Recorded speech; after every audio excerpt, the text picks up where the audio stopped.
যদি বিদ্যুৎই না থাকে তাহলে বিদ্যুৎ স্পৃষ্ট হয়ে মানুষ মারা যাবে। এই ধরনের হাসি ঠাট্টা ফাইজলামি হচ্ছে সংসদে চলছে জ্বালানি নিয়ে, বিদ্যুৎ নিয়ে।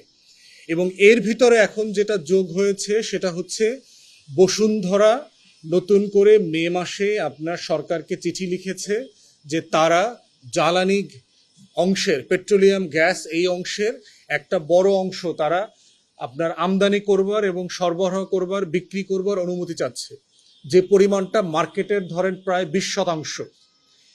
এখন আগের যে অভিজ্ঞতাগুলো বলছে যে এই রকম একটা লাইফলাইন র ম্যাটেরিয়াল, যেটা বাংলাদেশের ইন্ডাস্ট্রি বলেন, আমাদের পার্সোনাল লাইফ বলেন, প্রত্যেক দিনের জীবন, এগুলোকে প্রাইভেট সেক্টরে দেবার মাসুল এই জাতিকে কুইক রেন্টালের নামে কিভাবে দিতে হচ্ছে।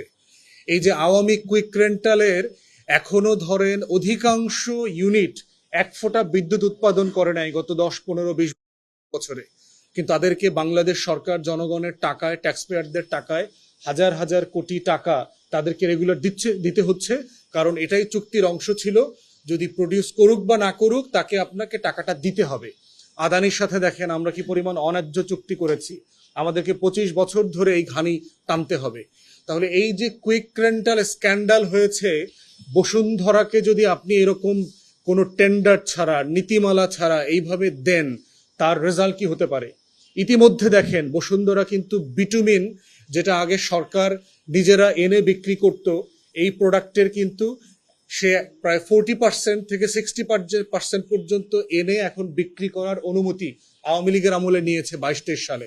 এবং সে যেটা করেছে, লোকাল ডিস্ট্রিবিউটার যারা ছিল, লোকাল যারা ইম্পোর্টার ছিল, তাদের অলমোস্ট সবাইকে ট্যারিফ কমিশনে মূল্য সিন্ডিকেট করে তাদেরকে মার্কেট আউট করে দিয়েছে।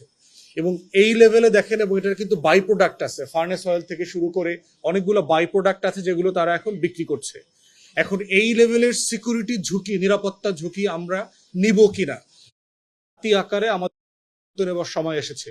এবং দেখেন এই ঘটনাগুলো যখন ঘটছে, সংসদ নাই, সংসদে এটা নিয়ে কোনো বিতর্ক নাই, তর্ক নাই। এবং এই সরকার, বিএনপি সরকার কিন্তু এর আগে একই জ্বালানি মন্ত্রীর নেতৃত্বে কিন্তু ব্যাপক ডিজাস্টার হয়েছে। যেই মন্ত্রী আগের সরকারে ফেল করেছেন তাকে এবার দায়িত্ব দিয়ে কি আশা করছেন তিনি এবার সফল হবেন? এবং আগে দেখেন যে ইরানের যুদ্ধ, স্ট্রেট অফ হরমুজের যুদ্ধ শুরু হওয়ার পরে যেই সংকট আমরা সারা বিশ্বে দেখেছি, সেই সংকটকে দায়ী করা হয়েছিল তখন এই যে গ্যাস পাম্পে তেলের সংকটের সময় আমরা দেখেছি।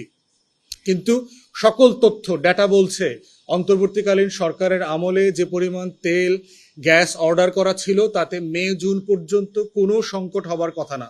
তাহলে লাইন তৈরি হইল কিভাবে এবং লাইনটা কখন চলে গেল? আপনারা খেয়াল করে দেখেন, যখন দুইটা বিদেশি কোম্পানিকে, খুবই আননোন, যার এই ধরনের মানে জ্বালানি পদার্থ সরবরাহ করা, কেনা বেচার কোনো হিস্ট্রি নাই,